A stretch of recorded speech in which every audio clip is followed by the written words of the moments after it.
안녕하세요. 오래간만에 인사를 드리는 것 같습니다. 소책자 만드느냐고 이번 주에 좀 바쁘다 보니까 좀 이렇게 텀이 생기게 되었습니다. 올해 여러분들 하나님의 말씀에 순종해서 하나님의 역사하심이 넘쳐 흐르는 한 해가 되셨나요? 저도 마찬가지입니다. 전혀 그렇지 못한 삶을 살아왔을 겁니다. 하나님의 말씀은 단순하고 어렵지가 않은데 우리의 삶은 왜 메마른 황무지처럼 하나님의 역사함이 전혀 자라지 못하는 광야와 같은 삶을 살고 있을까요? 나아만 장군을 보면 알 수 있습니다. 나아만 장군은요, 인생에서 가장 화려할 때에 황금기였을 때, 누구나 꿈꾸던 성공을 이루었을 때에 악성 피부병에 걸려서 완전히 꼬꾸라집니다. 그렇게 잘 나가던 사람이었는데 한순간에 외부적인 요인으로 말미암아 모든 것이 다 무너지게 되는 아픔을 맛보게 되었습니다. 그때 이스라엘로 내려옵니다. 다 알고 있는 내용이죠. 자, 내려올 때에 나아만 장군은요, 자신이 생각하는 기대치가 있었습니다. 어떤 종교적인 요식 행위가 있을 줄 알았습니다. 어떤 종교적인 치료 행위가 있을 줄 알았는데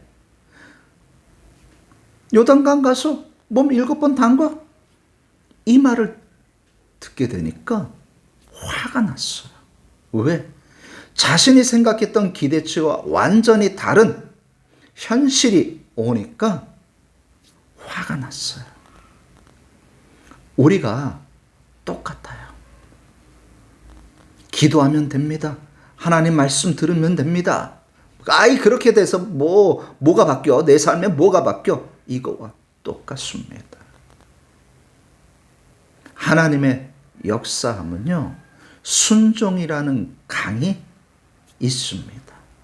이 순종이라는 강에 내 몸을 담궜을 때에 하나님의 역사함이 일어납니다. 이성적으로 합리적으로 생각해서 하나님을 믿는 것이 아닙니다. 믿음이라는 것은요, 하나님의 말씀을 있는 그대로 믿고 따라서 순종하는 것입니다. 이치에 맞는지 합리적인지 이렇게 따져보고 물어보고 믿는 것이 아닙니다. 내 삶이 왜 이렇게 메마르는 광야처럼 하나님의 역사함이 하나도 없는 먼지만 풀풀 날리는 왜 적막한 내 삶이 되었을까요? 하나님의 말씀에 순종하지 않았기 때문에 그렇습니다.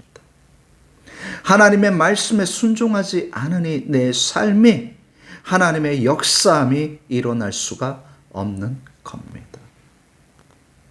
하나님의 말씀에 순종할 때에 하나님의 역사함이 내 삶에 풍성하게 일어나게 되는 겁니다.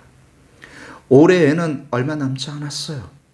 내년에는 하나님의 말씀에 순종해서 내 삶이 하나님의 역사함으로 풍성해지는 한 해가 되었으면 좋겠습니다.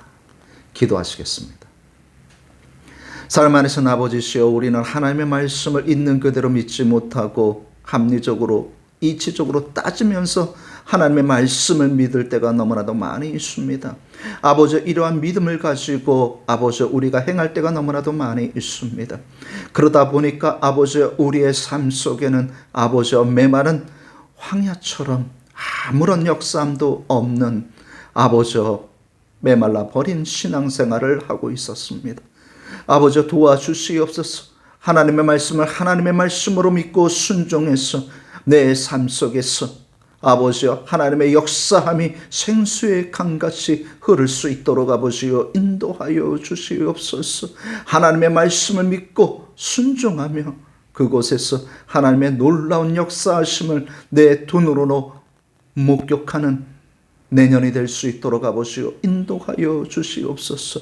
내년에는 아버지여 좀 더 하나님의 말씀에 순종해서 내 삶이 더욱더 풍성해지는 삶을 살아갈 수 있도록 아버지여 인도하여 주시옵소서. 예수님의 이름으로 기도드렸습니다. 아멘.